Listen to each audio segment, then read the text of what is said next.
L'exil d'Israël correspond à cette période de nuages et de sombres nuées.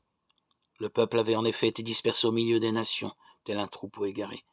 Il s'était retrouvé sans pasteur et sans espérance.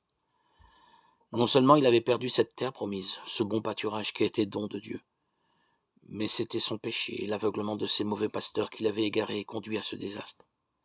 Et puisque c'était Israël qui avait rompu l'alliance, que pouvait-il espérer du Seigneur? Dieu pouvait-il encore se manifester à son peuple sans le juger ni le condamner pour sa conduite? C'est dans ce contexte que le prophète va s'employer à éveiller l'espérance dans les cœurs meurtris et à révéler au peuple humilié par ses fautes le cœur miséricordieux de Dieu. Dieu aurait pu se manifester comme roi. Tel est bien en effet ce qu'il est pour son peuple. Mais pour révéler son cœur et la place qui tient ce peuple, il a préféré choisir la thématique du pasteur. 3 caractéristiques le définissent. Il est préoccupé du sort de ses brebis, et si l'une s'égare, il fait tout le chemin pour la retrouver. Il prend soin de chacune qu'il connaît suffisamment pour s'en occuper de manière adaptée.